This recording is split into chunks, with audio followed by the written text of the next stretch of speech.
All right, so now what we want to talk about today is a difficult employee. All right, now a difficult employee is a very broad general description. We could have somebody who's unable to see that they're not the center of the universe. It's all about them, what's good for them, what they want. I want this, I need that, I need to make more money, I have student loans, inflation's hitting me hard, or I'm new to this area or whatever. One of the most important concepts here is that every human being on planet Earth has something going on.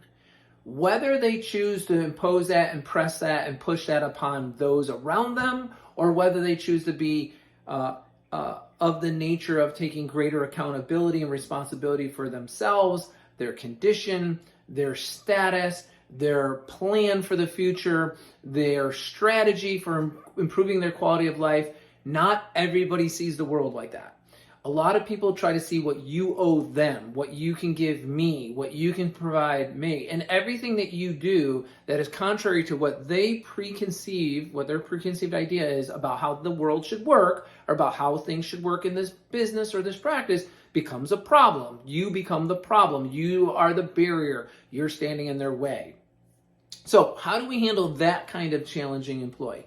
The person is going to often be somewhat dramatic. They're going to be somewhat emotional, not analytical in their reasoning, because the way they see things is irrational to begin with, right? So they're going to be a little bit of a make wrong. They're going to make this wrong. They're going to make that wrong. In essence, they're trying to make you wrong. And they see it as only one person can be right. If I'm right, you must be wrong. And so you tend to be a little bit more self-conscious when you're in this person's space. That's how you know you're around this type of person. We're just going to call this person the need to be right person.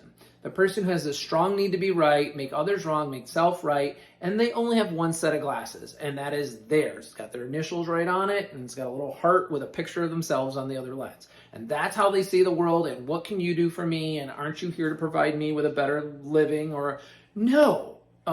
Here's what you are here to provide. As their employer, as their manager or director, you're here to provide opportunity. And you have to make this clear day one of orientation.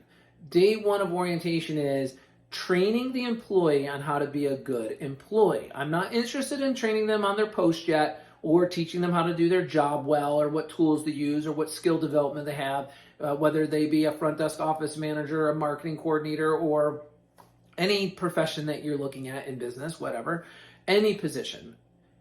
It's about how to be a good employee. To be a good employee is you have to be a good team member. To be a good team member is you have to contribute in positive thought and energy to those around you without expecting something in return. You have to be a little selfless. So as a manager, you want to make sure that the employees that you hire are coming in and are fully engaged in the idea and the concept that you're here to provide them with opportunities. In order for their opportunities to grow and expand, you're interested in seeing their skill development. In order for their skill development to happen, it's a two-way street. They have to meet you halfway. They have to put extra time in. They have to put extra effort in. They have to be willing to study, read, watch, video, train. Hopefully you have a learning management system in your business. That's where we have become very successful. We put learning management systems in people's businesses, so all the materials you need to train somebody on and how to train them, and actually how to do it is already done for you. It's a web-based module, and you just assign them their 2 weeks of study and give them their certificate of training when they complete their training and their quizzes and their tests and their role plays. And you just check them off, and believe me, they're going to perform at a much higher level. A lot of times they're learning stuff that they were never taught. They grew up in the era where everybody got a trophy and everybody got a shining star for participating. That's not how the world works. That's not how the world works. You need to educate them that you're interested in performance. You're interested in their abilities, their nature of being more accountable, responsible, personal integrity, and showing others the value in who they are in the team kind of organization. You're creating a culture in which everyone's winning. Public's winning, patients are winning, you're winning, your staff's winning, your practice is winning, and nobody should belittle anybody for winning. It's not about them, it's about everybody else. You are going to know you're in the presence of someone like this because they're going to make you self-conscious, and you're going to feel like you're walking on eggshells. or you're going to feel like, oh, I don't want to tell Tammy that, or I don't want to tell John this, or I don't want to bring that up. They're going to get upset about this. If you're worried about somebody being upset because you're doing the right thing, then you've got one of these people that are going to push back on you and make you wrong. They're a little bit of a make wrong, and they have this need to be right.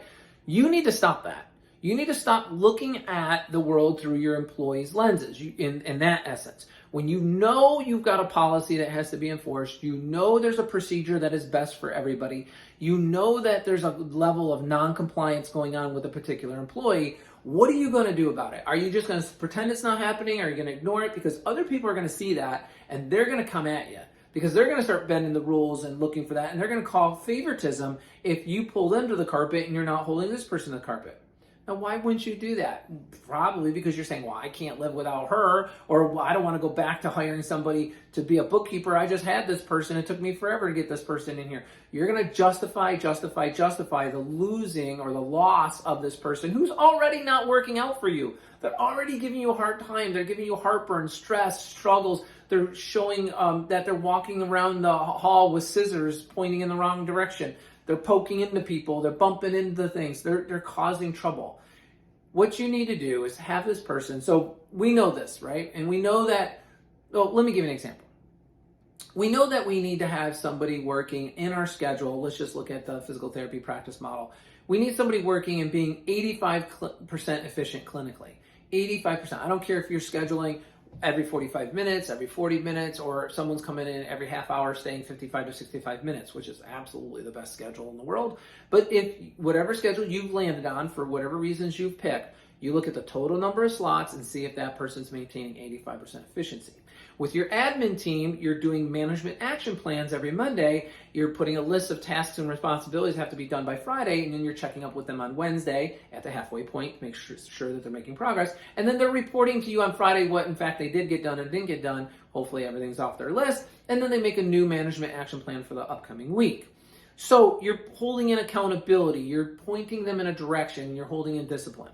Now, when someone just outright starts to not do what they're supposed to do, they're not turning their notes in on time, they're not calling the cancellation no-show list, they're not verifying insurances, they're not posting payments, they're not cluster booking in your schedule at the front desk, or what, I can come up with a million things that they may or may not be doing. Or are you starting to feel like you're doing adult babysitting? Like, how many times do I have to go over the same thing? Like, we just had this conversation. Solutions. What do you do? Okay, we already identified this person's going to make you wrong. They're going to be right. They're going to say all the justifications, I don't make enough money, I need to get home. I can't work past 5. When you're a salaried employee, I'm sorry, you're not an hourly employee, you're a salaried employee. You work till the work's done. You need to be clinically efficient 85%. And if you're administratively, you need to be 85% efficient according to your management action plan. Well, if they're failing in that regard, you don't just catch them in the hallway. Bring them in your office, sit them down, and you open up with, do you know why I asked you to come in and sit with me today? No, I have no idea. Well, it's come to my attention after looking at the last 3 weeks of your performance, or last 4 weeks, that we need to have a conversation about what is the level of expectation here for this position. Again, don't make it personal. It's about this position. I hired you to perform a task and duty, roles and responsibilities, and have a level of accountability for this position. I gave you the duty list, the hat list, the to-do list, the things that you need to do. I've prioritized in what order they should be prioritized in to make it even more efficient for you. I have a professional training program every month that we're putting you through. And yet, in spite of all of that training, attention, love, and affection, you are still not performing to the level of completing all the tasks for this post. I want to make sure that we don't leave this room until we've come together with a personal improvement program. We call it a PIP, a personnel improvement program that we can employ for the next 2 to 3 weeks or a month to turn things around. Because I want you to stay here. I want you to flourish and prosper. I want you to be happy. But in fact, if this isn't making you happy, trust me, you're going to be stressed, and that stress is going to go on other employees and myself. Now, I'm stressed, you're stressed. That's not healthy for either one of us. We may need to consider that this may not be a fit. down the road if in fact the personnel improvement program is ineffective. Because I only want you here if you're winning and you're exchanging an abundance with this group so that the group can exchange an abundance back with you. And here's how we exchange an abundance with you. And you go over the benefits, the flexibility, the training, the collaboration, the concession giving that you're giving people from time to time. You got to be human. Things do come up. I'm not saying be insensitive. Emergencies happen. I'm understanding of that. But for instance, we had somebody who came a month ago, 6 weeks ago now, and this person was one of our billing individuals. And this person called out 11 days in the first month of their employment. I'm sorry, but if you call out 5 days in your first month of employment, you're not holding this position in high regard. You're not valuing the opportunity we gave you, and you're putting the burden of trouble and problems because you're not doing your job on everybody else to make up the slack. We literally waited too long to let this person go. She was let go after 11 days of calling out in the first month of their employment.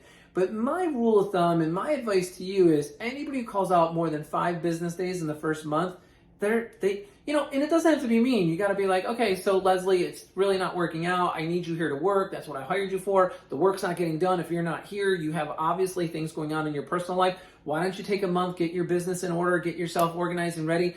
We hired you for a reason. We thought you're going to be a rock star, and we think you still can potentially be a rock star, but you just got some things going on in your life that maybe you need to give some attention to and clean that up first, and then come on back and we'll get started. Why don't we do that? You can work it out. It's not like you're fired, You don't have to be like that. You can actually help them get their legs under them, get their stability back so that they can, actually flourish and prosper within your practice or your business, whatever that may be. But if you don't hold in accountability and you don't call a spade and you don't sit down and have a conversation with them, you don't put a personnel improvement program in place, you're going to be abused. Just expect it. More people are going to abuse you, and other people are going to abuse each other because they're seeing like the rules don't matter. The policies are just a book that sits on the shelf. They're never enforced. You have to walk the walk. You have to say what you mean and mean what you say. The number one thing I can give you in being a great manager is mean what you say and say what you mean, and hold in accountability on all individuals, including yourself. And the best way to do that is one-on-one meetings, listening first, trying to absorb what you can do to help this person through this difficult time or through the situation they have. Meanwhile, not being a doormat and holding them accountable. They have to meet you halfway. So that's my advice. There you go. There's another tip on how to be the best manager you can in a healthcare environment like a physical therapy practice.